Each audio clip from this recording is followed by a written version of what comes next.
You are now doing less with John and Jeff. And this week we're talking about the latest and greatest products hitting the market, also known as the Cybertruck. Tesla Cybertruck. Which is probably the most amazing new product to ever grace our presence. Yeah, 200,000 orders instantly. I would describe this thing as it looks like a car in Grand Theft Auto that hasn't finished rendering yet. Yeah, that's what I thought when I first saw it too. It's like, I see he was going for something. Like I see the look he was going for, but it's just not. It's just a little bit of a little too much of nothing. It's almost like what was this the real design? Kind of missed it for me, in my opinion. It kind of reminds me of there's like this episode of Simpsons where Homer has like a long lost brother who's like super rich, and his brother asks him to design the next car for him because he feels like he's out of touch with the average Joe. And then Homer designs this abomination of a car, and the guy's like, "I'm ruined." Yeah. So if you're listening to this and you're not familiar with the Tesla Cybertruck, go ahead and look that up. I'll post a picture of it in the show notes for your reference. But you probably have seen it right now. It's very famously unveiled. I think on Monday this week, or was it last week? I'm not sure. My memory fails. Yeah, I think it was November 22nd or so. It was like Friday. Yeah. Okay. Right. So yeah, we're just gonna be talking about that Elon Musk. So for me, actually, I am generally a fan of Elon Musk. I think that some of his life is pretty admirable. I know a lot of people don't like him. A lot of people will actually hate him. Some of the people that have invested in his companies, depending on when they invested, probably hate him because he's known to have some very large swings in the stock price of his companies. His companies included PayPal. Currently, it's SpaceX and Tesla. If you were a share owner. If you became a share owner last week and are still one this week, you're probably not a big fan of Elon Musk because we're going to be talking about this grand unveiling that he did of the Cybertruck that was, I think, many years in design, getting ready for the unveiling. Upon unveiling the model, the Cybertruck, the stock went down 6% immediately. Like while he was on stage, I think it was down like 6%. Yeah, well, I think that a lot of that is also due to the fact that while he's unveiling this thing, he's like showing the various indestructibility of the thing. So he has this guy come over and he's like, go ahead, throw this like metal ball at the window. And the guy's like, you sure? And then he tosses it at the thing, and it just completely shatters. So, like... And then he says, like, do you want me to do it again? Yeah, he's like, don't throw it as hard. No, actually, I think it was the product designer, the head of product design. He picks up the ball, and he's like, I'm going to throw it again. And Elon Musk is like, you sure? He's like, yeah, I'm going to throw it again. He throws it again and breaks it a second time. Yeah, he breaks another window. It's unbelievable. It's like something out of a sitcom. Like, you think they would have been more prepared to know, like, this wasn't going to happen. And, they came up with their various explanations of what went wrong. But at the end of the day, it's very bad press to be like, look how indestructible this thing is. That's kind of the whole point of it. And then it shatters in your grand press release. Right. And so, like, the stock dropped immediately, like John said, like 6% after what was pretty much a terrible press conference. And obviously, this isn't like Tesla's only source of revenue, so it's not going to bankrupt the company. But if they spend a lot of time and research putting into this thing, and if it doesn't sell, then that's a huge hit for them. Yeah, I have read some things, and I'm one to believe when certain things like this happen. I'm a little bit jaded, I guess you could call me. When I see something like this, there's immediately a sentiment of, was this planned? Was this like a planned failure to be like to go viral, to be like an instant hit? Mm.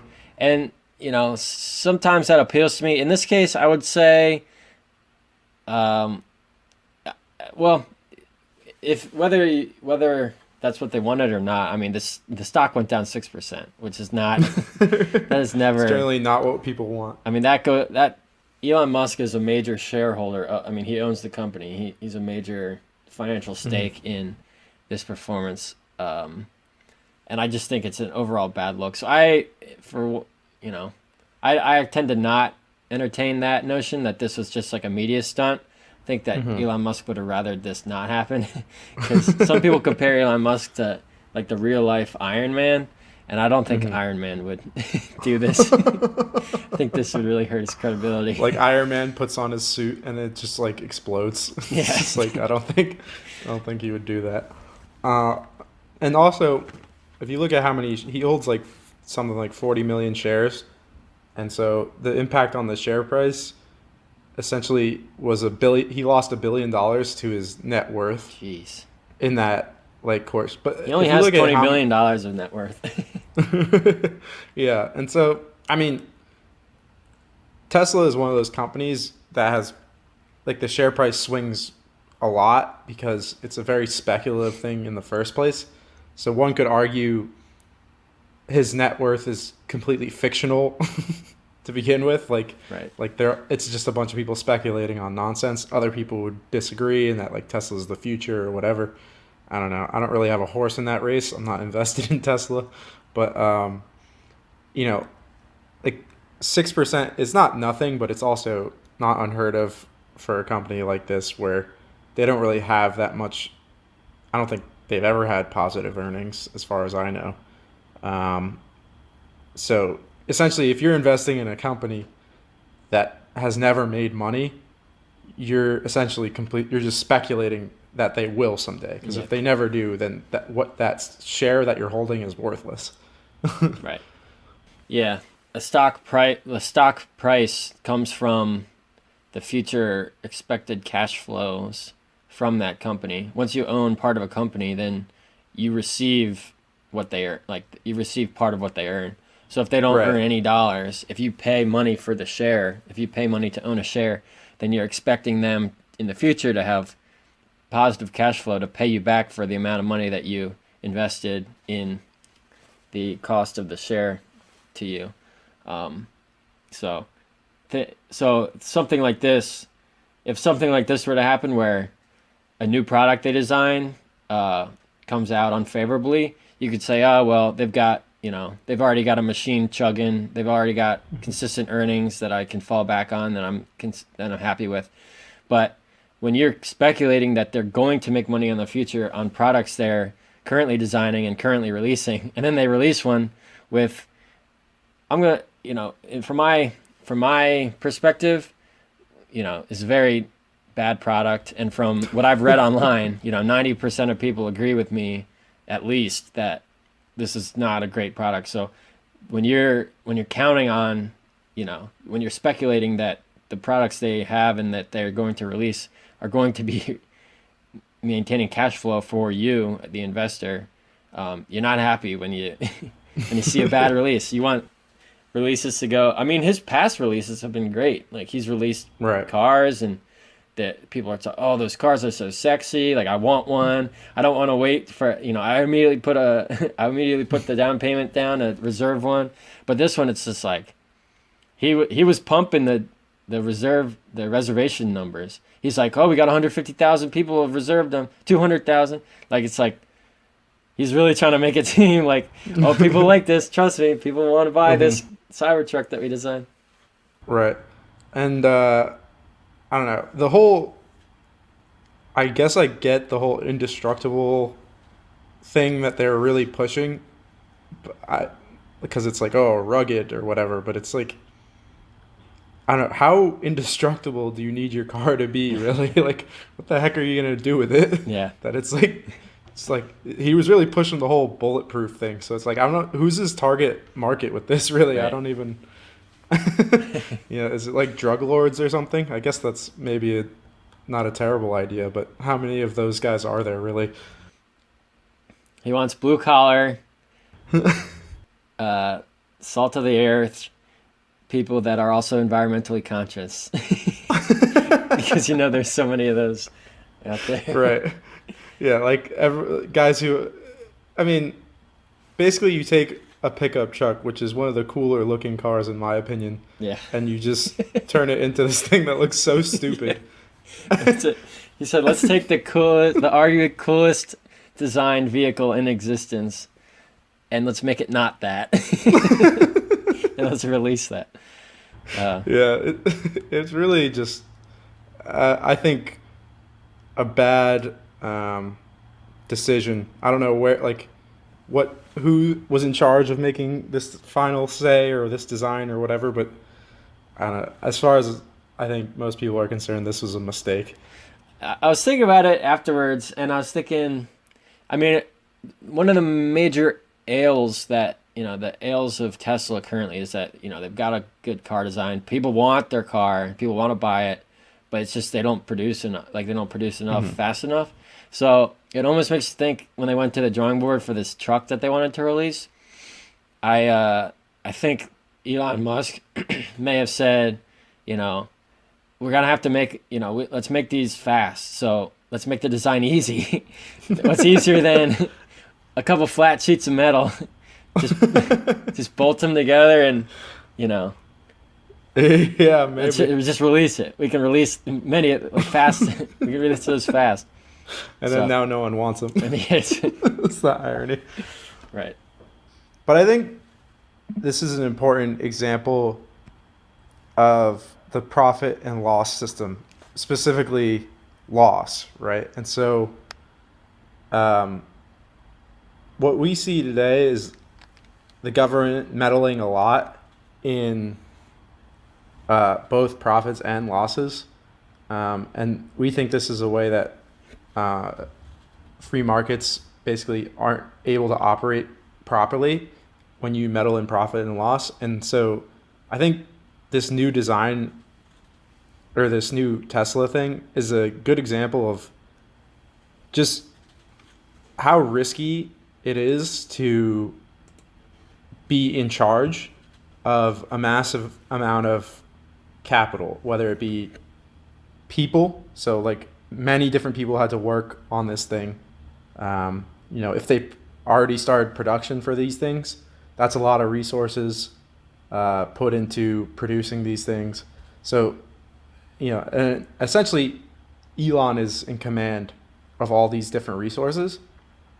And so if he goes with something that no one wants, he's essentially just wasted all of those resources, and all of that waste falls on him or the shareholders together. And so they absorb all those losses of those mistakes. And so, yes, while having a large amount of access to capital can make your profits much bigger, it can also make your losses much bigger. So there's no free lunch in the sense that people often say, oh, it's so easy to make money if you have money to begin with. Yeah, it's also easy to lose money too. If you're trying to make a lot more money, you're risking a lot more as well. And that's what balances the system, is that people are scared of losing, and so they're careful. They're careful with the resources that they use. And so when you take a big risk like this design is, it's a big risk. And I respect that Elon likes to take risks. He's kind of one of those guys who pushes the envelope. He's not afraid to lose. But sometimes you're going to lose. And I think this one's a loss. But that's an important part of the system. Yeah, that's a great point. It's one of those things I said earlier in this podcast. I think Elon, in a lot of ways, leads an admirable life. And you could say, he messed up here. Okay, let's say the Cybertruck's a complete failure. They don't even produce a single vehicle. Elon Musk is still doing fine, right? He's still got Yeah. margin, which is true. You know, he's got a lot of money. He's not struggling. But that's actually an interesting story that I want to point to. Another reason that why I think Elon's kind of lives an admirable life was once he was implicated with the creation of PayPal, he took his profits from PayPal when they sold the company and he invested it entirely in SpaceX and Tesla. To begin those ventures, he completely levered himself out with all of his earnings to the point where he reports that he had to borrow money for rent. So at that point, I don't know the exact figures, but I think he was dealing with like $1 billion at least. So he's throwing out $1 billion. Someone could look at him and say, "Oh, $1 billion net worth or more." I don't know the exact number, but it's not about like that net worth when you're completely levered out. When you're actually devoted, like he is, to making ventures, to making new businesses, to trying to create value in a society, in an economy. Sometimes it's not as much as just looking at someone's net worth to say, oh wow, that person makes me sick. How much money they have? Well, sometimes just owning a company or starting a company, you're at the helm of a lot of assets, which is it's necessary. You have to have a lot of assets in a global. If you want to like add value at scale, you have to command large fleets of people and machines and assets of all sorts, capital of all sorts. So when it goes down on his balance sheet as an asset like that, to me that opened my eyes. I was like, wow, being a billionaire, it's not just about, oh, I'm a billionaire, I'm just gonna smoke cigars on the beach and drink margaritas all day, which is definitely not what Elon Musk does, especially not in this story where he levered himself out to create new ventures where he actually had to borrow money for rent. That blows my mind. And I mean, if he does a good job, he should be rewarded. If he had to borrow money for rent and then both his companies, Tesla and SpaceX, got shut down, went to zero, he would be continue to borrow money. He would be in poverty. Like he would be. Right. So he took a massive risk and he was rewarded with, a his $20 billion net worth today, but that wasn't predetermined. Right. Like that was it wasn't a lot guaranteed. of hard work from him. Yeah. Right. Like when he sold PayPal, he could have just retired. Right. He could have just he had earned enough on that sale to literally just do nothing ever again. He could just consume for the rest of his life, never invest, never take any more risks. But he didn't want to just do nothing. He wanted to continue to like experiment and innovate, which I agree is very respectable. And it's like just as easily as his net worth, and I say easily, but I don't really mean that. But just as easily his net worth went up to 20 billion from where it was around 1 billion, it could have went back to zero, and he would have had to start all over with no access to capital and figure out something else to do entirely. And so it's a huge risk when you put all of your earnings into a company, because that company could be worth nothing. And you, to think about why that is, right? Let's say you have to hire people to make your company happen. You're going to agree to pay them, and you're going to make their payroll before you figure out how much you're going to earn. Like as an employee, you know exactly how much money you're going to get at the end of the year. It's in the contract. If you don't get it, you can sue that person. So it is the safest form of income you can have, is like being an employee. You're guaranteed that money. Whereas the employer, they have no idea if they're going to make good use of your time to be able to get enough revenue to cover not only your time, but make what they're doing worthwhile to begin with, and cover maybe their debts that they took out to start this thing. They may also need to buy like physical capital, like machines or whatever. And so if the business doesn't pan out and you had special capital built for that business, that stuff may not be worth as much when you try to sell it back onto the market because you specialized it for this one specific thing. So there's tons of risk that goes into starting a business. It's not, I think people tend to look at employers like they have, they have it easy. Like it's so easy being an employer, but you have no idea what kind of money you're going to make, if it's ever going to work out. Whereas if you're the employee, there's really no risk. It's like, exactly how much you're going to get. And so that's where the profit comes from, right? Is the risk that the person is taking. And so that risk of loss is why people can profit, and they go hand in hand. And that's what makes capitalism work. But sometimes the government gets in the way and they don't allow losses to happen. And the government basically always talks about getting involved with bankruptcy. Forever now, they've always said, oh, is this company too big to fail? I'm sure you probably heard that term before, is too big to fail. And so what the government does is, if there's a company that they think is so important that we can't go without it, they'll use taxpayer money to basically cover their debts and make sure the company can still operate. And it's like, now they've stepped in and basically lowered the risk. So now people who essentially form big enough companies, they know the government's got their back potentially. And so it skews that risk reward ratio in the sense that you're less likely to lose if the government has your back, and you're just more likely to win.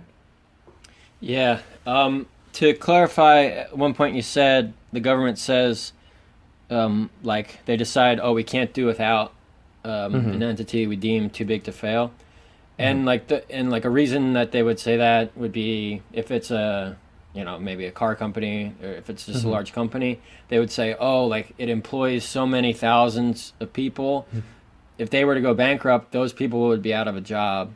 Or, the product, so many people rely on the product and they won't be able to get that product for, a certain amount of time. So essentially a bailout is keep operating in the short term, and keep providing jobs or keep providing the product. In terms of a bank that's too big to fail, if it was, declare bankruptcy, that would be deposits, people's deposits. If a bank was to go under, it would have to tell everybody that put deposits in that you don't have any money anymore. Which the government, you can see why the government would say that's a bad thing. I agree that's a bad thing. But there's a lot of times where the government wants to step in and say, no, we can't let this fail because it would be harsh and a lot of bad consequences in the short term. So is that a good thing, though? So a lot of the sentiment I read online, or I hear from figureheads and political personalities, is that once you have a lot of assets, once you're rich, once you have a high net worth, it's easy. You're just benefiting off the expense of society. Like all of your employees or all your assets are just generating you income. Well, we already kind of explained that it's not just you reach a state and then you're like, I'm good to go. It's especially when your net worth is derived from companies that you own. It's like you're still the decision maker. You're still the chief. Any bad decision could cause an instant 6% decline in, essentially your net worth, right? So there's high implications to that person, and that's a good thing. Like when you have that much wealth, it should be hard to maintain. We want, as a society, we want to reward the people that are able to accrue a lot of assets and a lot of wealth.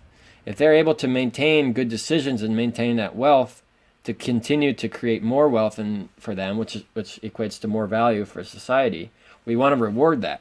And when we start talking about intervening, when the government starts talking about intervening, we're all of a sudden taking those, accused to be lazy, I guess you could call it, wealthy people, and supporting them, artificially supporting them, so that they actually can be lazy. It's not hard to save a company that you run if you know that if you are going to fail, the government's just going to step in and hand you a check. Like, that's exactly the opposite of what you want. It's a reverse incentive. You should be incentivized to not lose everything, because then you be on the street. But if you lose everything and then you're going to get a check the next week from the government, and then you're going to take that check and use that to buy another house in Las Vegas or whatever. Yeah. That's the complete reverse incentive of what you want.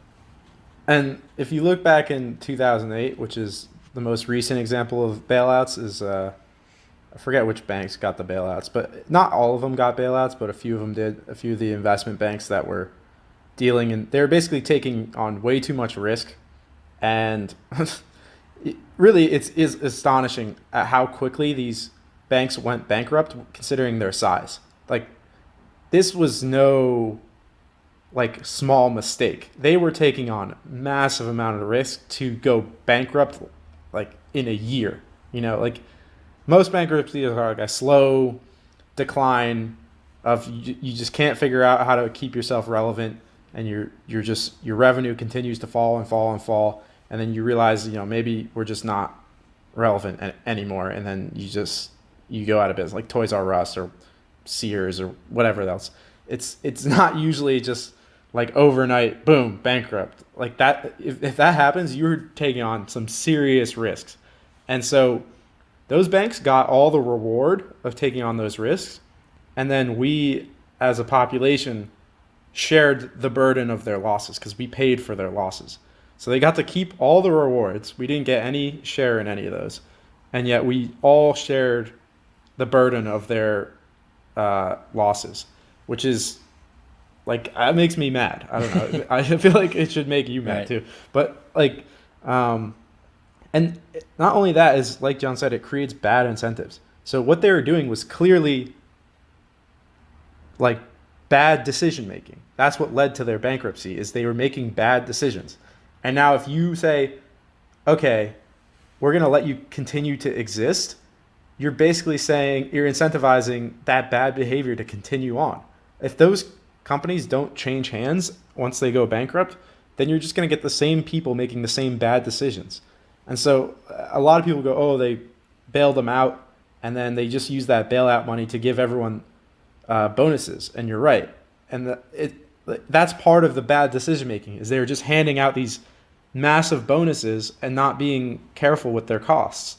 And it's of course they did that with the money. It's because you just gave money to people who make bad decisions. There's no shock there. Right. So it's you just handed irresponsible people more money to continue to be more irresponsible. And so I think this is a really important thing to understand, is that what is bankruptcy actually? And so if a company goes bankrupt, it may cease to exist.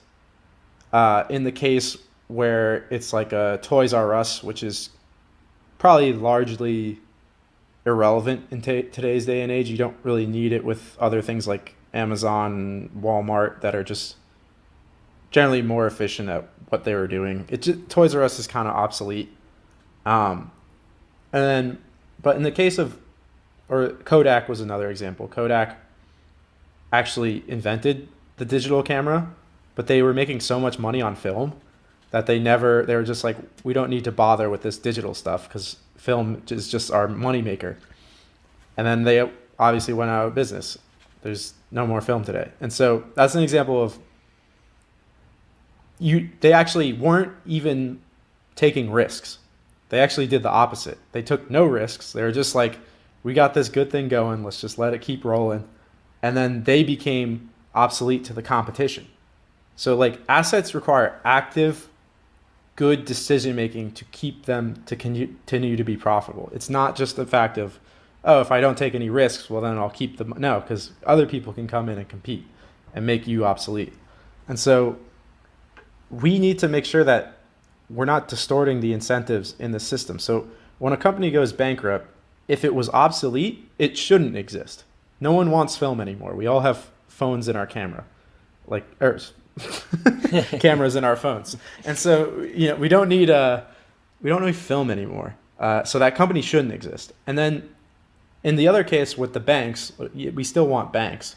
So this was just a case of bad management where they took on too much risk, and that's why these banks went bankrupt.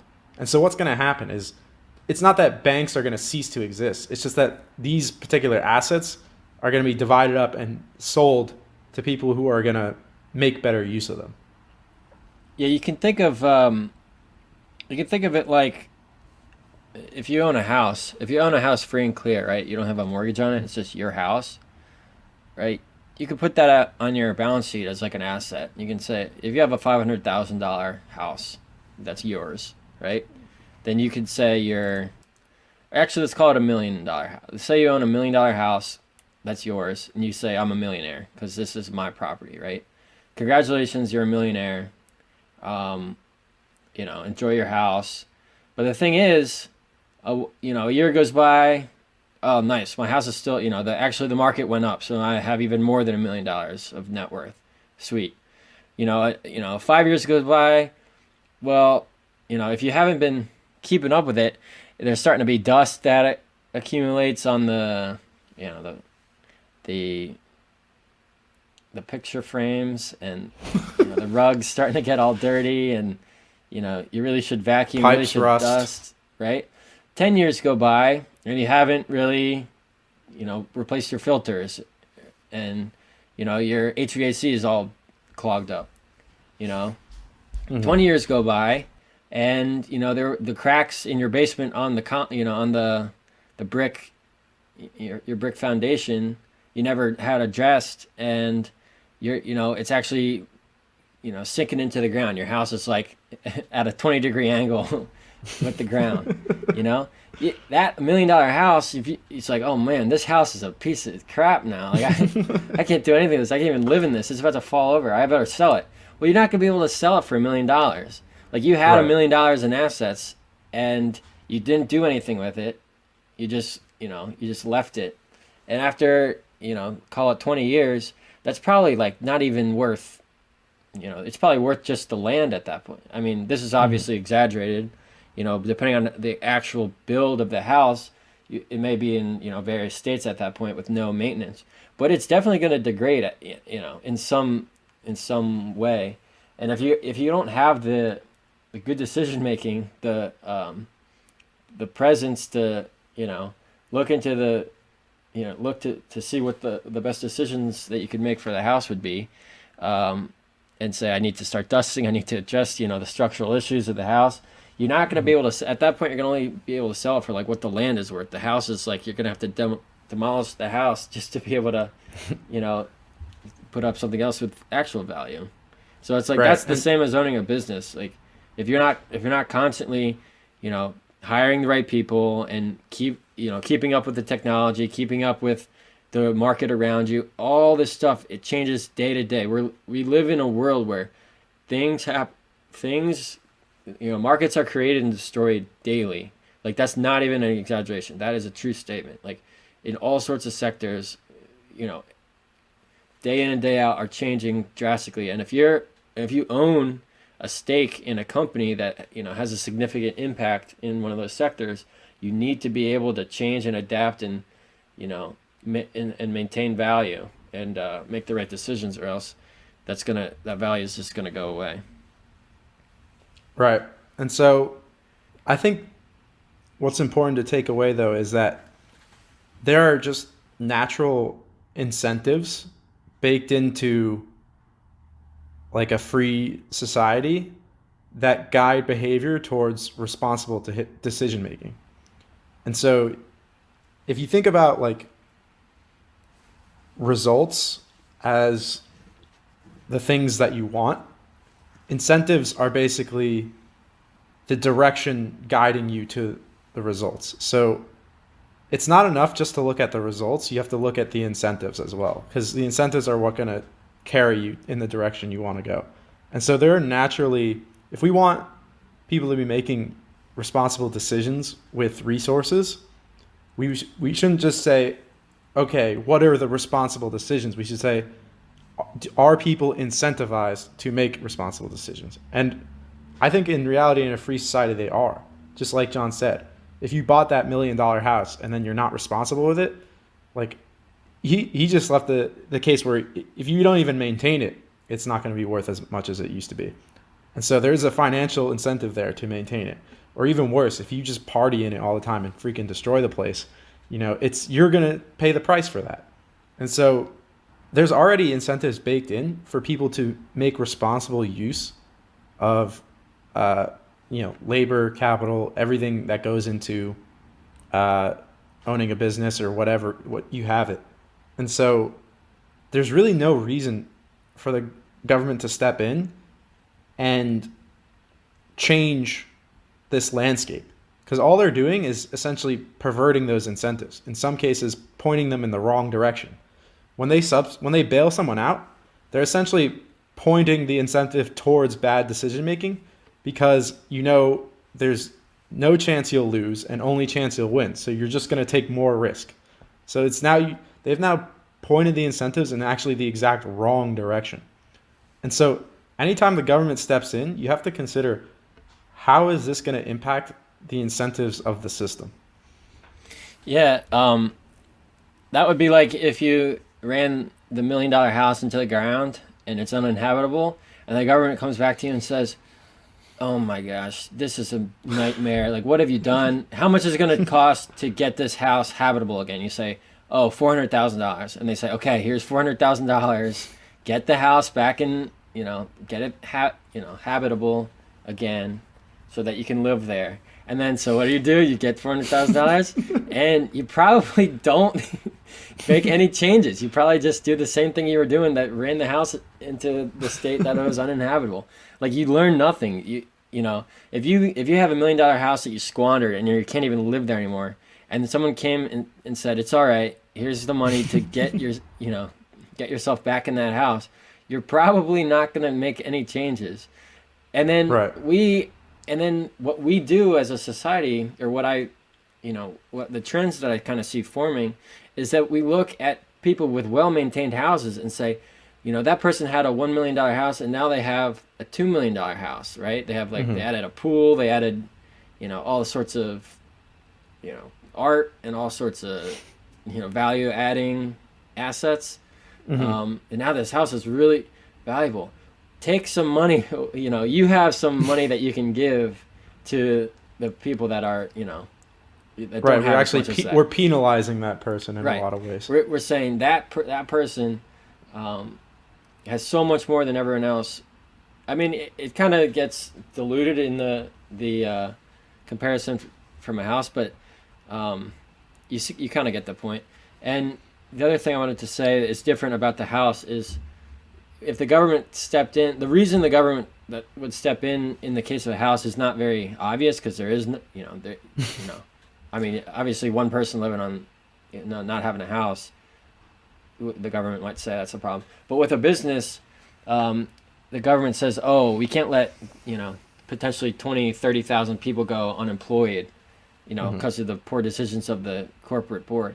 But in actuality, like, if I'm a employee of a company that was going to go bankrupt based on a current board, I would either want the board to change through, sometimes that's through bankruptcy, which is, difficult, or B, I would want to go on, take my talents onto the market and see if I can, take what I learned and what I know and apply that to an actually profitable organization. Like, I think I might even make more money. I would, maybe learn more within an environment that, is obviously doing well. It's not on the verge of bankruptcy. But if I'm on the I'm working at this company, I'm comfortable, I'm happy, I don't have to look for another job, and the numbers don't look bad. Sometimes the government just doesn't want the unemployment to go up, because that makes it look politically bad for, the politicians. So, but for me as an employee in that situation, I would prefer that something changed. Something changes. Something is different, because if my company gets bailed out, then I have to operate on an assumption that I'm not in an efficient like there's some inefficiency that's being promulgated through this bailout that I am not actually gonna. I'm benefiting in the short term with the continued job, but I'm not actually benefiting in the long term because of the inefficiency. Right. And the reason I think we're bringing this up now is because I think this is going to have it's going to be very politically relevant in the near future. And so I think there's probably going to be another recession coming. Booms don't last forever. We're in currently the longest expansion we've ever had. I personally think this next one's going to be severe. Again, that's up to debate. But, maybe there might be some companies going bankrupt, and maybe we won't have learned anything from the last recession, and we'll try to bail out some more companies. And maybe it's not even companies we're talking about. There's actually talk in the news of paying off people's student loans. And now this may not seem the same as bailing out a bankrupt company, but it kind of is at the end of the day, right? So essentially colleges have been raising their prices dramatically because people have had greater access to loans from the government because you basically guaranteed a loan. And so colleges have kept raising their prices. And so now more than ever, it has become very important to get something valuable out of college, a skill or something that's going to be able to pay off that loan, because the loan is growing and growing in size since the prices are going up. So someone who goes to school and learns something that's potentially very lucrative, like computer science is one of the more lucrative fields you can get into, that they made a responsible decision that's going to allow them to pay off their loans. Now, if someone takes out the same amount of loans and learns a skill that's not very marketable, they're going to feel the pain of that decision. Okay? And so if we then just come in and say, all right, we're going to bail out everyone who has student loans, you're essentially creating an incentive for people to just take out whatever the cost of loans you want, and then essentially the taxpayer is going to cover it, and you may not learn anything productive or do it. Maybe you just drink the whole time. Maybe you don't even do anything valuable the whole time you're at college, and everyone's just going to bail you out at the end. We're all going to basically subsidize what could be a bad decision, and then none of us necessarily share in the gain of you basically going to school for free and drinking or whatever. Yeah, in the student loan bubble, I could call it. I actually don't. I mean, I agree with what you're saying. I would actually point the perverse incentive. I would assign the perverse incentive less to the students, because I mean, when you're 18, when you're 17, it's hard for me to blame you. Better. Yeah, it's hard for me to blame you for pursuing what you're interested in. I mean, that's the only thing you know to do. So, I mean, yeah, I think it's important to think about your future and think about what I would see myself doing when you're in high school. But I can't really even blame a person who, takes on multiple tens of thousands, even hundreds of thousands of dollars of debt to pursue what they want to do. Where I would assign blame for the perverse incentive is the federal government, for stepping in and saying we're going to back these loans, right? Because that allows the loan, the private institutions that offer loans for students, college loans. That looks at that kid not as a computer science major potentially, or something else. That looks at every kid the same. Every application for a student loan becomes the same in their eyes. They say it's actually an application from the federal government, and I know that the federal government, isn't going to default, because that would be the first time in history.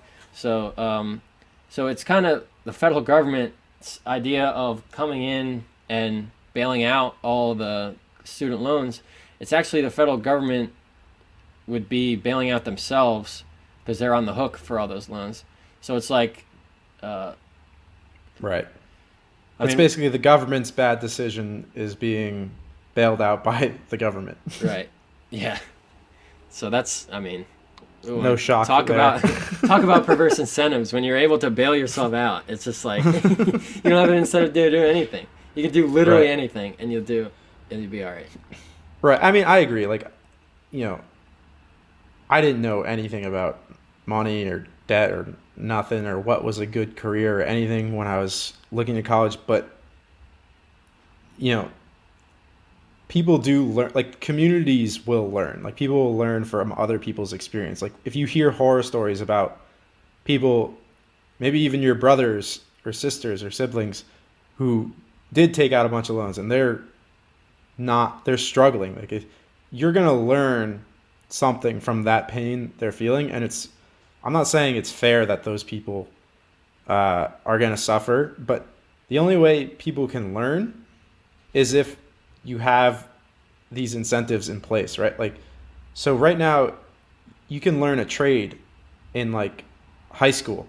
You can go to like a trade school instead of high school for like your last 2 years of high school, and a lot of these jobs pay $100,000, you know, at by the time you graduate high school, and it's that the market is showing a clear indication that there is a low supply of skilled physical labor or manual labor of people out there because everyone is instead going to college, and so you can take out massive amounts of loans and then go make $40,000 with just, I don't know, a liberal arts degree in general. And so, like, the market's basically trying to flash warning signs at people. You know, there's a serious need for people to go into these skilled labor things because there's such a low supply. It's driving the price of their labor up, and there's such a high supply in the college thing. It's driving the price of that down. And so all it takes is people to start to recognize, okay, maybe college is not worth it at the price it's at right now. Maybe there is a point where education isn't worth it. Like, everyone's like, you can't put a price on an education. It's like, well, what if it's $20 million? I'm not going. Yeah, You right. know, you can put a price on it. There is a limit to what people will pay. It's just we haven't really found that breaking point yet because colleges keep pushing the line because the government's there to back people up for the loans to go there. And so who's really benefiting at the end of the day here is the colleges. It's like the students aren't really benefiting because they're getting hammered with these loans. And then, you know, the market's not getting people in the right places because instead of, you know, people are overeducated, so we're not getting the people we need in the right positions. And it's like, this is all, again, because of government interference messing with the incentives that are naturally occurring in a marketplace. Yeah, another shift of incentives that could occur would just be to allow the banks to, to have a default hurt the bank. Because if you default on a loan, right, on a federally backed loan, then the federal government's going to step in and say, here you go to the bank, here's your money back. Like, you never had any risk at all. That's why they're allowed to look at the students like it doesn't, they don't have to even look at what major they're going to do, what kind of student they were in high school. They don't have to look at any of that. They're just going to be guaranteed to get their money back plus interest in a lot of cases. If you just introduce the concept of letting that, student loan provider, have an actual risk, then they'll start, it'll be really rigorous standards to get a student loan, right? And a lot of people will be turned off of college. Oh, some might say it's a bad thing. Well, no, Jeff was just saying there's a lot of opportunity out there, for alternative path, which would actually in that scenario become funded by loans. Like that would largely, that would open the door for so many, students who say want to get a welding degree but don't have the money. That's a lot cheaper than a 4-year degree for other reasons that Jeff was saying about the colleges are allowed to charge whatever they want. But if you want to get a welding degree and a bank would look at, a student loan provider would look at you who wants a welding degree with more incentive to offer you money than they would to someone who would want to get, underwater basket weaving degree, right? That it would literally happen overnight if the banks were just on the hook for some risk. That would be the end of free flowing student loans.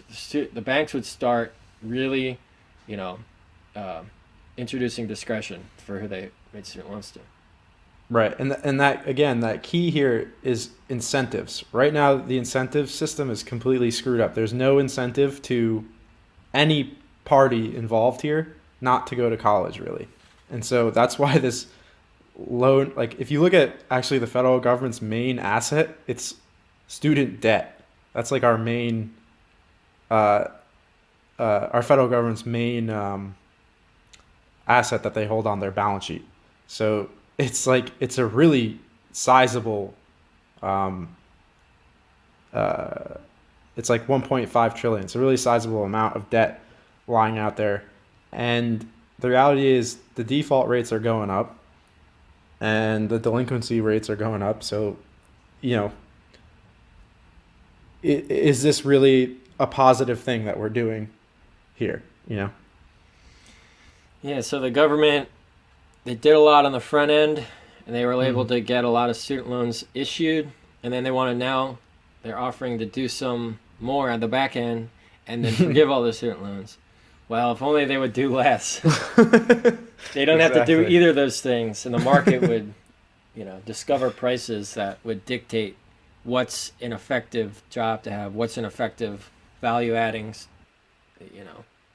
pursuit for a young person today. That's right. To me, that's like a disgrace that it's not allowed to happen right now. Mm-hmm. That is completely suppressed, and then the offer to fix that with just further intervention is just, it's doing too much. It's doing way too much.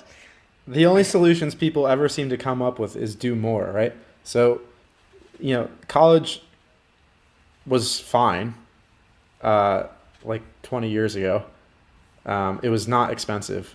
If you look at essentially how much work you would have had to do to go to college, essentially you could have worked the summer and you could have paid your tuition off.